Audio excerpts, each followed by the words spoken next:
अस्सलामुअलैकुम। कैंपस कहानी के साथ मैं हूं अफसा कादिर। आप सब लोगों को कैंपस कहानी की तीसरी एपिसोड में खुशामदीद। आज हमारे साथ मौजूद है मारिया, और मारिया भी अपनी आइडेंटिफिकेशन शो करना चाहती हैं। मारिया, कैसी हैं आप? अल्हम्दुलिल्लाह अफसा, मैं ठीक ठाक हूँ। आप सुने, आप कैसी हैं? अल्हम्दुलिल्लाह, मैं भी बिल्कुल ठीक हूँ। मारिया, आप अपना इंट्रोडक्शन करा देंगे हमारी ऑडियंस को? जी बिल्कुल। मेरा नाम मारिया गुलाम मोहम्मद है और मैं लॉम्स में एनवायरमेंटल साइंस 6 सेमेस्टर की स्टूडेंट हूँ। 6th सेमेस्टर, यानी आप तो काफ़ी सीनियर हैं। जी अल्हम्दुलिल्लाह। चले मारिया, आपने कहा था कि आपको बात करनी है एग्ज़ाम सीज़न पे। तो एग्ज़ाम सीज़न शुरू हो चुका है और मेरे तो 3 पेपर भी हो चुके हैं। जी बिल्कुल, एग्ज़ाम सीज़न तो शुरू हो चुका है और काफ़ी बड़े धूम धड़के से शुरू हो चुका है। और ऐसा लग रहा है जैसे लम्जियन पे कोई बला सी आ गई हो, कोई बहुत बड़ी मुसीबत आ गई हो। एकदम पुरसुकून से माहौल में हलचल सी मच गई है। लोग इसी गेमा गेमी में गैर दिमागी हालत में घूम रहे होते हैं। किसी को कुछ पता नहीं होता, किसी को कोई होश नहीं होता, बस आ रहे हैं जा रहे हैं। बिल्कुल बिल्कुल।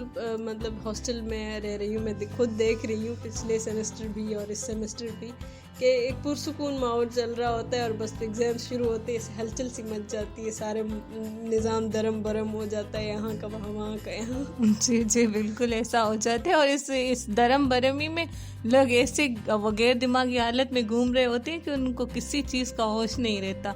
इवन कि मैं अपनी खुद की बात कर रही हूँ, मुझे तो अपना नाम भूल जाता है, अपना डिपार्टमेंट भूल जाते हैं, अपने सब्जेक्ट्स भूल जाते हैं, और मेरा अपना कमरा मुझे भूल जाता है। मुझे ये भूल जाता है कि मैं कौन हूँ, कहाँ से आई हूँ। बहुत ज़्यादा मतलब ऐसी हालत बन जाती है कि बंदा इमेजिन नहीं कर पाता कि बंदा ऐसा भी हो सकता है। मतलब आपको नाम भूल जाता है पेपर्स की वजह से? जी बिल्कुल, ये हकीकत है।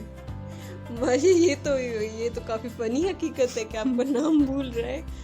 और मतलब ये मैंने देखा है कि अक्सर स्टूडेंट्स गायब दिमागी की हालत में होते हैं। और ये जो कमरे वाली बात की आपने, ये भी अक्सर स्टूडेंट्स को कमरा नहीं मिल रहा होता उनका, ये टेंशन की वजह से होता है। लेकिन ये नाम वाला आपने कुछ यूनिक सा बताया। और बारी कोई ऐसा फ़नी सा वाक़या है आपके पास जो एग्ज़ाम्स के दिनों में पेश है आपको?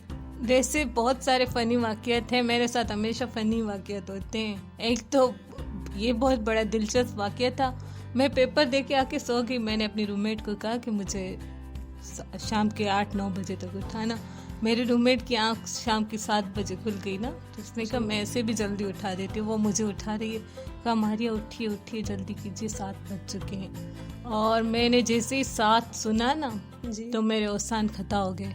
मैंने कहा अल्लाह, 7 बज चुके हैं, मैंने तो कुछ पढ़ा ही नहीं। 9 बजे मेरा पेपर है, मैं तो मर जाऊंगी, मेरा फ्यूचर तबाह हो जाएगा, ये हो जाएगा, फिलाना ढिमकाना। और मेरी रूममेट परेशान है कि मैंने इसे 2 घंटे पहले उठे, फिर भी इसका रोना धोना खत्म नहीं हो रहा। उसने कहा मारिया रिलैक्स, ऐसा कुछ नहीं हुआ, आप पढ़ सकती है, अभी बहुत टाइम है। मैंने कहा 2 घंटों में मैं कैसे पढ़ूंगी? 2 घंटों में मुझे पढ़ना भी है, तैयार होकर मुझे पेपर देने भी जाने।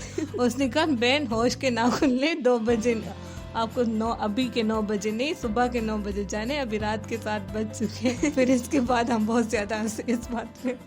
नहीं, ये बात वाकई हंसने वाली थी। और मैंने ये भी काफ़ी स्टूडेंट्स में नोट किया है कि वो रात को उठते हैं और उन्हें लगता है कि उनका पेपर मिस हो रहा है और फ़ौरन से जल्दी बचा देते हैं। या फिर अक्सर वो अपनी डेट शीट को याद नहीं रख पाते, दिनों को भूल जाते हैं। तो मारिया, ये सारी सिचुएशन जो स्टूडेंट्स के साथ होती है, आपके साथ भी होती है, तो आपको क्या लगता है इसके पीछे ऐसी क्या वजह है? क्योंकि पेपर ठीक है, होते हैं, टफ़ होते हैं, लेकिन बज़ाते खुद पेपर इतनी भी कोई बड़ी बला नहीं होती कि हम इस हद तक परेशान हो जाएं। ये बेसिकली मुझे लगता है कि जो आप लोगों का ये जो माहौल होता है, वो जो खुद को इतनी मुसीबत में और टेंशन ज़्यादा लेकर घूम रहे होते हैं, वो एक तो वो आप पे असरअंदाज करते हैं, दूसरे आपके पेरेंट्स और आपकी सोसाइटी की जो एक्सपेक्टेशंस होती हैं वो बहुत ज़्यादा असरअंदाज होती है। इन सब के पीछे मुझे लगता है कि ये जो एक स्टूडेंट पेपर्स के दिनों में बहुत ज़्यादा गन चक्कर होता है या टेंस होता है या परेशान घूम रहा होता है जी, उन सब के पीछे ये मेन वजूहत मुझे यही लगता है कि यही होती है। बिल्कुल,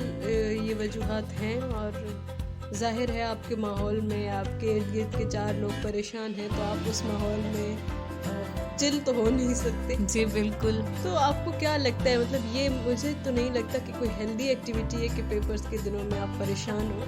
तो आपको क्या लगता है हमें क्या करके इसे इम्प्रूव करना चाहिए, इस टेंशन ज़्यादा माहौल को, या पेपर्स के साथ जो वो टेंशन का लफ्ज़ खुद ब खुद आ जाते हैं उसे ख़त्म करना चाहिए?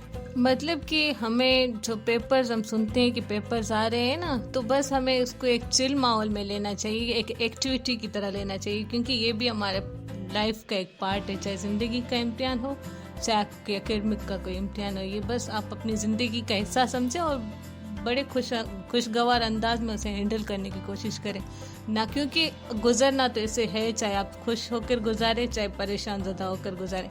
फिर ये होगा कि अगर आप खुश होकर गुजार रहे हैं तो इसका कोई ज़्यादा खतरनाक इम्पेक्ट आपकी हेल्थ पे नहीं होगा, और अगर परेशान ज़्यादा होकर गुजार रहे हैं तो इसका बहुत ज़्यादा गहरा इम्पेक्ट होगा, और मतलब आपकी ज़हनी और ज़हनी जिस्मानी तबीयत भी ख़राब हो सकती है। बिल्कुल, बहुत दुरुस्त बात की आपने, और मैं समझती हूँ कि ये बात बिल्कुल सही है। इम्तिहान चाहे ज़िंदगी का हो चाहे यूनिवर्सिटी का, आपको खुश असलूबी से गुजारना चाहिए बजाय टेंशन हो लेके या पैनिक हो के। तो मारिया, थैंक यू अपना कीमती वक्त हमें देने के लिए, वो भी एग्ज़ाम सीज़न में। आपको ऑल द बेस्ट आपके अगले पेपर्स के लिए। Thank you so much. और ये थी कैंपस कहानी की तीसरी एपिसोड। आप लोगों से होगी मुलाकात अगले हफ्ते एक और एपिसोड में। तब तक के लिए आप सब लोगों को ऑल द बेस्ट तमाम पेपर्स के लिए, और हफ्सा कादिर को इजाज़त दीजिए।